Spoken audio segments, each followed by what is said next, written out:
The Pump House Center for the Arts, located in Yoctangi Park in Chillicothe, Ohio, is one of the many historic jewels of the Chillicothe area. It is a center for artistic and cultural growth and strives to be a premier resource for the community's expression of creative possibilities. Built in 1883 as an actual pumping station for the city, it is an example of Victorian Gothic architecture featuring a large central tower, Palladian windows, common bond brick, and a low-pitched, hip slate roof. When it was no longer needed as a pumping station, it served the city in various ways until in 1984 it was condemned as unsafe and set for demolition. Then a group of preservationists and artists had the foresight to form a coalition to restore and preserve the building. Over time, the building was resurrected with spacious rooms housing a beautiful art gallery, a sight the community could be proud of. It is recognized by the Ohio History Inventory and National Registry of Historic Places. Along with a gift shop featuring local artists and other treasures, the center hosts new shows monthly with the exception of January and features both local and regional talent. The engine for the Pump House Center for the Arts is a dedicated group of volunteers who recognize the value of arts and the stately building called the Pump House. Through their hard work and persistence, they are able to achieve the mission of artistic and cultural advancement for the Southern Ohio area. Visit and support, through your membership, the Pump House Center for the Arts.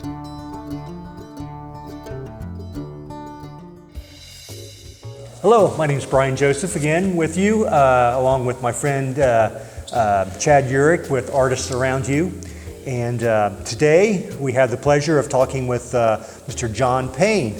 And he is the, what is your position? Director. I'm the director of the Pump House. Pump House, yes. So normally, good to be with you, Brian. Yes. Normally we are doing music and musicians, but today we're talking about art and the art organizations in the area. And we have a dog here with us. Yeah. Okay. And beautiful color. Volunteers. Yes, We've got volunteers yeah. working in the other room. But Busy place. yes, but we wanted to talk about when we researched the Pump House. When people think about the Pump House, there's two. Actually, I looked at it as two different kind of entities. Sure. One is the building itself, and they say go to the Pump House in Chillicothe. This is location, and then there's the entity that keeps the building going, keeps it living and breathing. Right. And so when you go to the internet and research the Pump House, it's a very good introductory listing about the history of the organization or the history of the building. Yeah. In '83. It was actually a pump house. That's when it opened, 1883. In 1883. Yeah. And so it was pumping water up to, I think, Carlisle Hill Station. And yeah, I think you have to go to if you want to get to the source of it, the history of it, you kind of have to go back to 1856 when the town burned down. Oh, okay. And they didn't have a water supply. So with no water supply, something catches on fire, which most of the buildings were frame, a quarter of the town burned. There was a stiff wind blowing, and all they had were just horses, and they were carting around water on the back of a buggy. And there was a canal going through town, and the firefighters at that time primarily used the canal, but as luck would have it, the canals were drained for repair. So there was no water in the canal, and the town burned. And it was after that then that they drained this park. The park was a swamp. It used to be part of the Scioto River came through this park. An elbow of it did. And through the years, the elbow went away, the river was rerouted, and this became just a major stinkhole. That's what the park was. If you can imagine that, in the 1830s, the 1840s, it was. They used it as a dump. There were mosquitoes down here and insects like you wouldn't believe.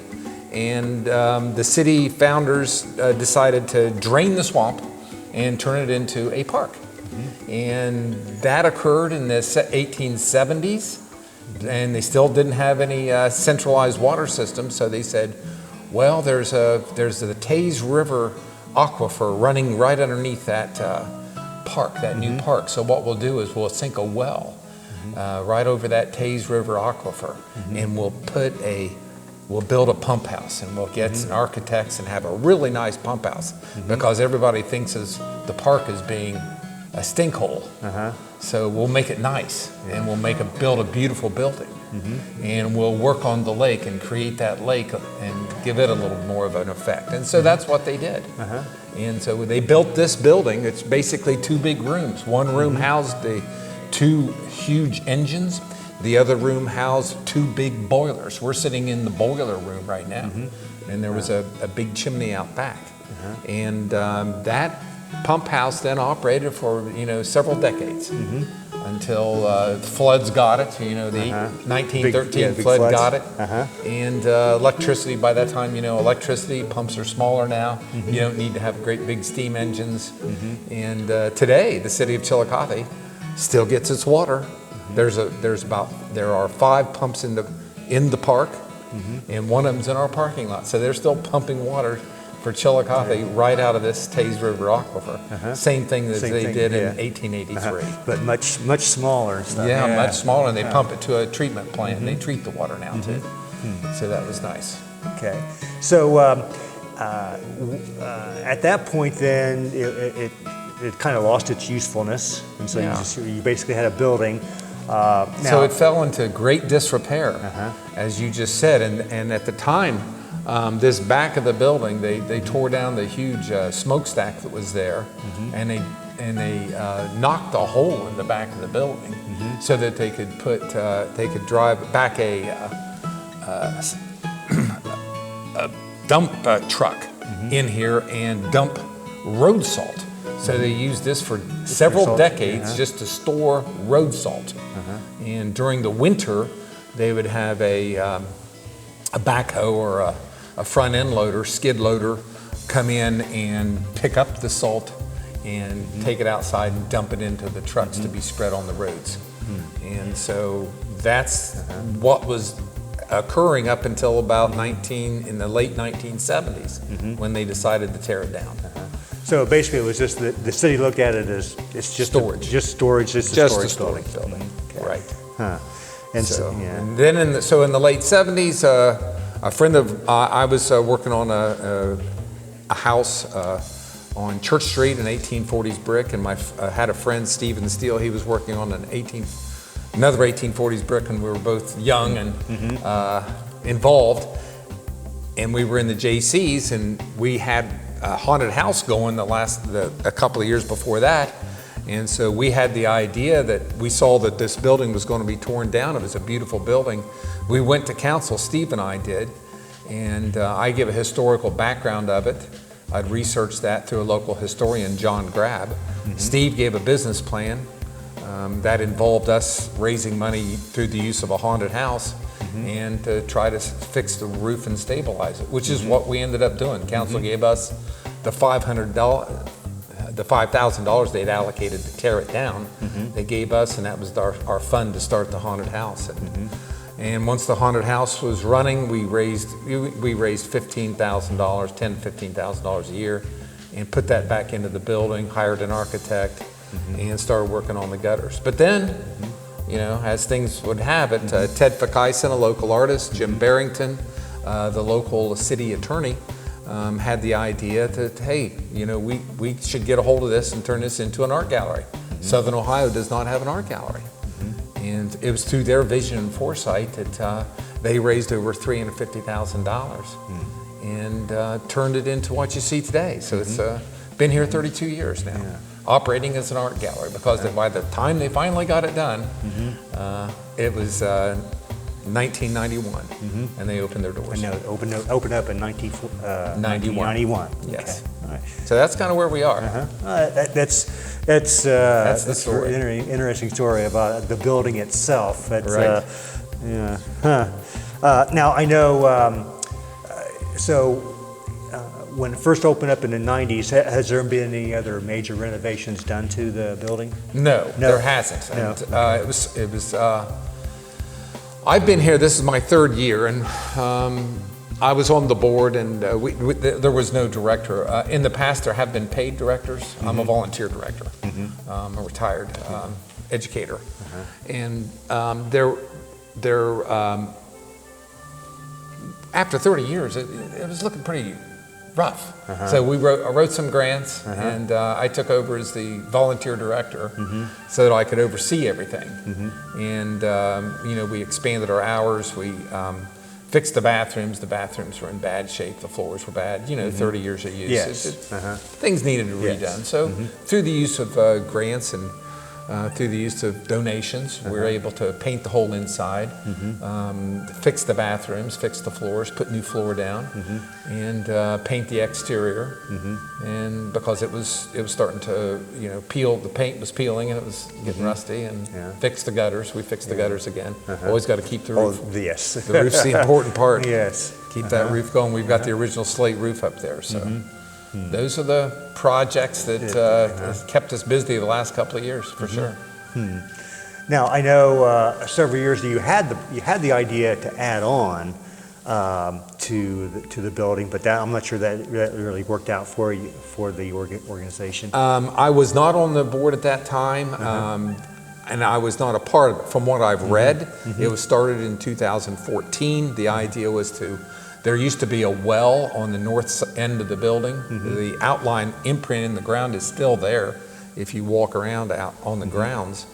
And they were going to build a round building and make it a coffee shop and connect it via a large corridor back into the building. And then it kept growing, and then they were going to put a basement under it, and then they needed more storeroom, and so what started out as trying to raise $300,000, pretty soon ballooned up to over $700,000.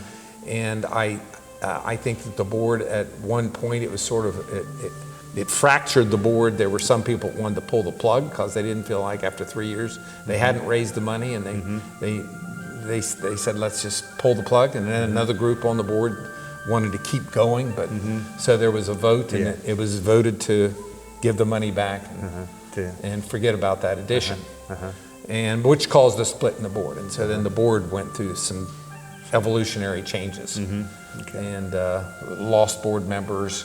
But starting in 2019, we came back in 2020. That's about the time I came in as the director, and we have a strong board now, 12 members strong board of trustees. Mike Throne, who's our former editor of the Gazette, who's the current chamber president and CEO. He's our president, and he runs a good ship, and things are getting done. Good. Because you hate to see organizations that have been together for a while kind of get weakened a little bit, but I feel very good about the present situation for sure. Okay. Let's see. Now, as far as the building maintenance goes, the project. Tell us about the project that you're working on right now. We have a project we just started. It's called Fix the Bricks. As we talked earlier, when they came about restoring the place, making it suitable for an art gallery, they spent all their time and money on the inside and didn't do a whole lot to the bricks. So the building had been exposed to the weather through a bad roof and bad gutters for, let's say, 40, 50 years. And the bricks on the outside have started to deteriorate and it's starting to accelerate. This is made with handmade brick, made locally. They're not fired in a kiln like you would see a brick today would be made. They're just air dried and sun dried brick. And if they lose their face surface, they start to erode. And some of the buildings around town, downtown, for example, the Kunzelman building on the corner of Paint and Water Street is undergoing a major renovation. And the company that's doing that brick, we're dealing with the same sort of problems that we have. And so in order to fix our brick properly, We'll have to grind out the mortar, put in soft mortar just like it was originally. There are about 300 plus bricks that need completely replaced, which we will replace with vintage brick. And there are 17 stone lintels that have eroded. For whatever reason, I'm not so sure that maybe 30, 40 years ago somebody didn't spray silicone on them, which used to be a problem. Back then they thought that was a good fix, but I don't think that is a good fix now. So we're doing a campaign. We wrote a grant for the Ohio Facilities Commission, and we were approved. Not the total amount to fix this building is $285,000. We wrote a grant, and the grant through the state will award us $129,000. But we have to raise money to match that, and to get from 129 to the 285, the board feels with inflation we need to raise 175,000. So we're doing that. Okay. We're just doing it through donations. That's how we're doing it. As well as we're going to have a very interesting band coming through, which you might know a little bit about. Yes, I know a little bit about that Hillbilly band. Chic. Yes. Brian happens to be a member of Hillbilly Chic, and they're going to do two 45-minute sets for us on July 29th, and we're going to have heavy hors d'oeuvres and refreshments, and charge people $40 a head to get in. That's going to be one source of fundraising. Yes. And right now, if you hear anything in the background, we've got some volunteers that are putting out a mailer that's going to all of our membership, asking them if they could contribute. And if they contribute, we're going to recognize them by putting their names on the wall. And so if you're a member, you'll be getting a letter here within the next week. Okay. Yeah, I saw you in the Gazette article as I was looking through it. You talked about 2 tiers where you can donate, and there'll be 2 types of recognition if you join at those 2 levels. One was a brass or a metal plaque plate that will go on the brick walls, and then another there'll be just some brass plates on a wooden plaque that will go on. Yes. So a couple of tiers for that. Yes. Okay. As well as if we have major corporate sponsors of $5,000 or more, we'll put them on a brass plate mounted on the brick when the brick's done. Okay. Those will be our major contributors. So we're looking for, even if you have $1, we have a little tree upstairs, and we'll put your name on a little tag and mount it on this piece of driftwood we have, which is a work of art in itself upstairs. Yeah, the upstairs is a pretty cool little place to go and walk around.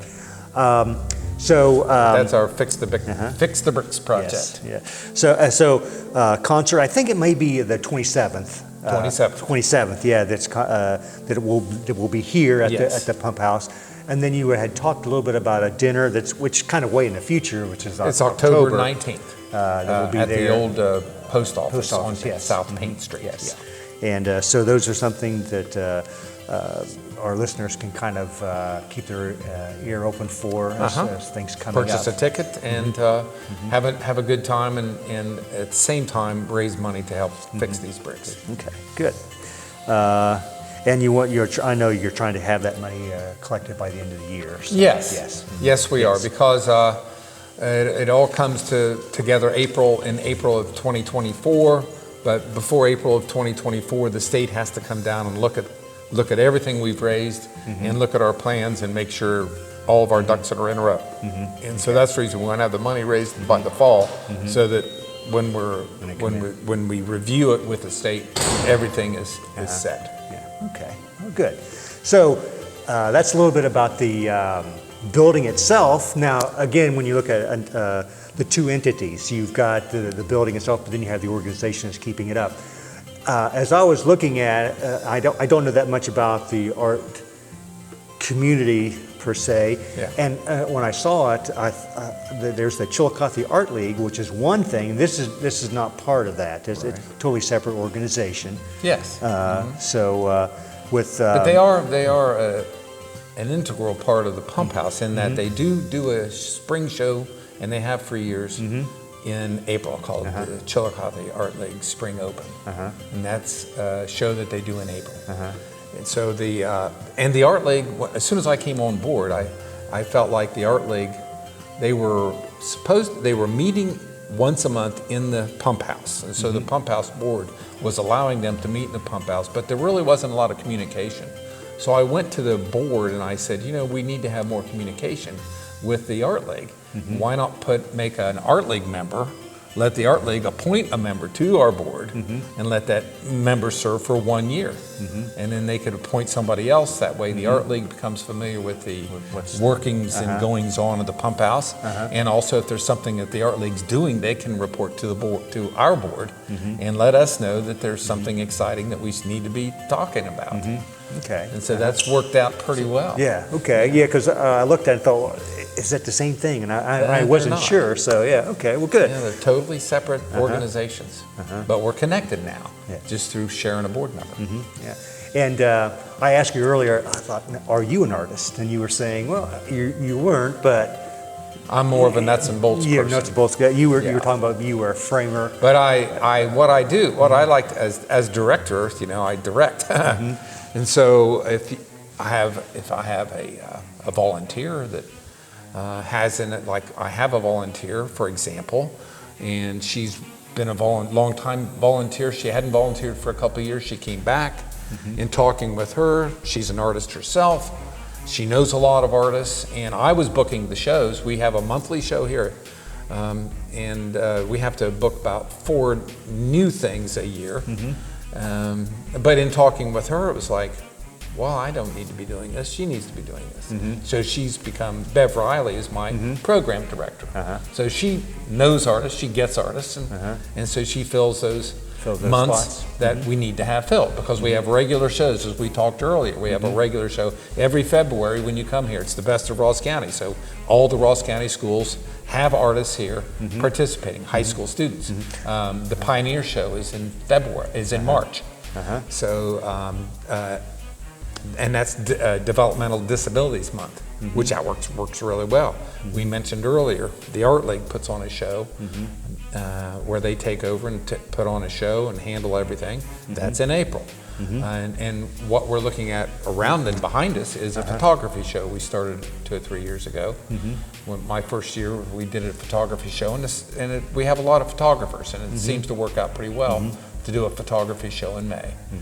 And we do, in June, it's celebrating artists of color, and we also have a large Juneteenth event, and that's been working out really well. It's growing. We had probably 1,000 people here last year for that event.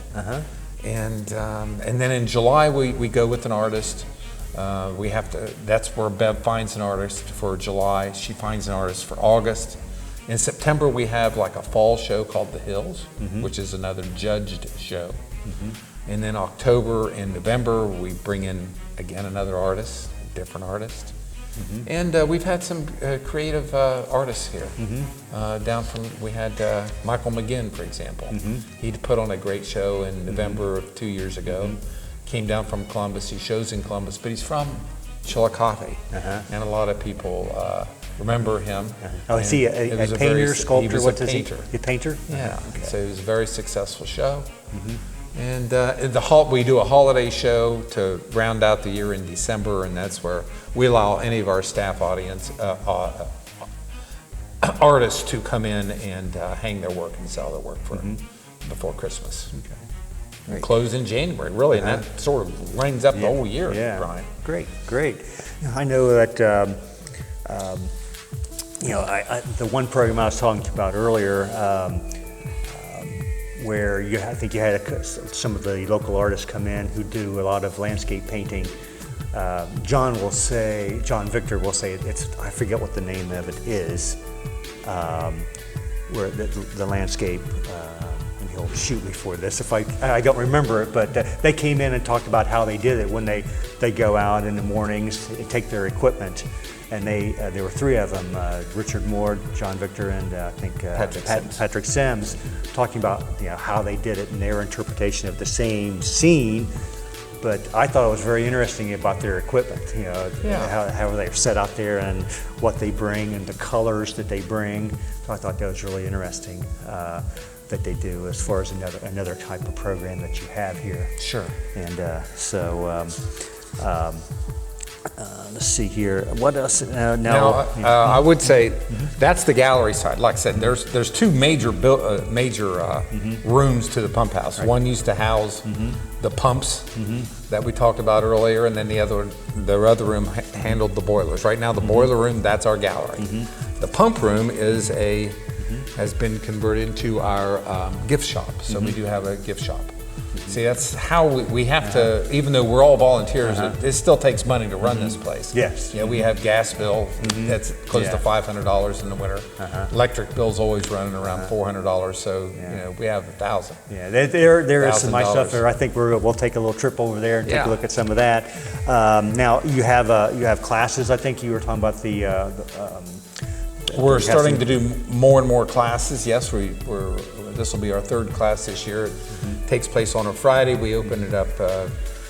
These last two classes are done by a board member, an artist, Chris Sosa, and she has put together a real nice little class for the members. So if you're a member, we send it out to you, and just as a thank you, you can come take this class for free. And so that's how we set that up. And it's sold out for this Friday. So about 12 members are coming. So great. And also some people are attending that aren't members, but they're going to join. So that's a good way of getting new members also. Yes.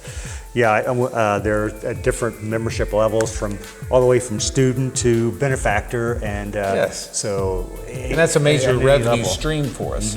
Every year that brings in about $10,000.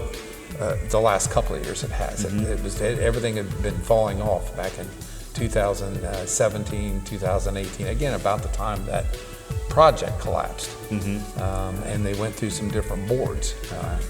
But now we're getting back to where we used to be. So we're grossing close to $80,000 a year right now, which helps out and pays our bills and gives us a little extra. But it's through the membership that that's a good source, a revenue stream for us.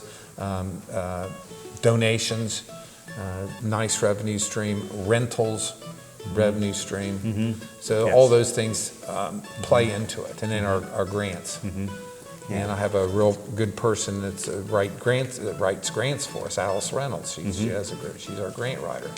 Again, it's people that want to volunteer, and then you find out their expertise and let them run with it. That's kind of my philosophy. Okay. Yeah, Less work for me. Yes. Now you have another thing, art in the street coming up. One of our Jade Berry, who owns the Hatch over on Mulberry Street. Yeah, she's on the board. She's secretary, and it's where we sell them space to set up a place on 2nd Street. Give them a table. They can show their art, and we have live music. And we have food, and we block off the street, and we call it Art in the Streets. And that was Jade Berry's brainchild. Okay. And that's when is that coming up? It's coming up June 9th. We had to June 9th. postpone.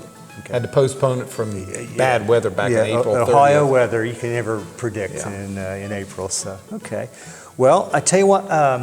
Let's go ahead and take a moment, and we're going to walk through the gallery here and. To the gift shop there, and you want to show us a couple of things you got. I know that the photography show is just now winding up. It was I think they call it a juried show or a judged show. It's a judge show, Judge not show. a juried. Yeah, A juried Guilty show. yet. No, well, no, a No, juried yeah. show. There is a difference. If you go to a juried show. Artists have presented their work to a judge before it's hung, and the judge has to say, well, that's worthy of being in the show. That's the juried show. Okay. So you might not get think into it. you might think you've got some good art, but if the judge says you're not in, you're not in. Okay. So you've got to pass that first hurdle. Okay. And then once everything's hung of the things that the judge thinks are worthy, then he judges that show, and that's a juried show. Okay. Well, then I didn't know that. Yeah. I didn't either. I found that out going to an art show in Portsmouth. Oh. Okay. All right. Okay. Well, let's walk around here.